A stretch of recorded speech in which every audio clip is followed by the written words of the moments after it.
بسم الله الرحمن الرحیم. Resolution 14 of PowerPoint 2010.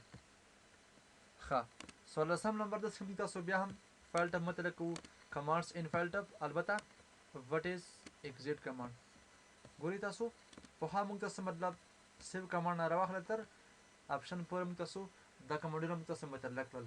نن راځو چېرته ایگزیټ کمانډ ته راځو. راځئ ولې تعریف زه کوو. وټ از ایگزیټ کمانډ. exit command is used to close all programs. د exit command په تر موږ تاسو کولی شو چې انټایر یا مطلب آل یا مطلب مکمل پروګرام څه کولی شو ور باندې بندولی شو. د لپاره شارټ کټ چې موږ تاسو سره alt plus F4 لکه تاسو ګوري فار ایگزامپل دا مطلب زما سره کوم دی یو سلاید یا مطلب پریزنټیشن دی. دې کې معنی شکل چې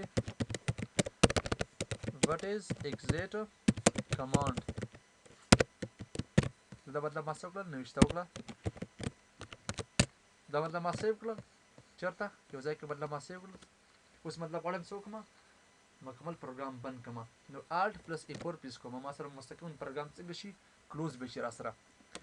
یا مطلب تاسو دې ځنم کولی شئ په دې باندې کلیک وکړئ ایگزیټ باندې تاسو سره مستقیما څه کېږي پروګرام بندېږي. خو ګورئ یو مسله ته مطلب مخکې راځي ښه هغه د ډیلکس باکس مسله ده. ښه تاسو اوس ګورئ زه مطلب ته راځم په دې باندې کلیک کوم نو مطلب ما سره مستقیما پاور پوینټ کلوز شو. اوس زه ورته وایم چېرې که چېرته مطلب دلته ما یو تغیرات راوستل فار ایگزامپل چې ورته ویل چېرې ایگزیټ بیا راځم ورپسې چېرته په دې مې کلیک وکړ په دې اوس ما سره مستقیما څه راځي دغه مسیج راځي. د دې څه ویل کېږي ډیلکس باکس. دا اوس ما ته وایي چېرې ستا په دې پریزنټیشن نمبر 1 کې یو کنټینټ وجود لري چې پکې دي یو څه کنټینټ پکې شته دی. ما سره کنټینټ دلته چې ده ایگزیټ په نوم ما مطلب یو څه نوشته کړل نه دلته اوس ما ته وایي چېرې دغه ایگزیټ چې کوم مطلب دغه نوشته که تا مطلب ورته چېرې سیو کولی غواړم دا به تا سره مطلب سیو شي او که تا وایي چېرې ډونټ سیو نو دا ستا دغه ایگزیټ په اړه مطلب کوم معلومات تاسو چې دلته نوشته کړي دا به څنګه شي ټول به ډامیج شي.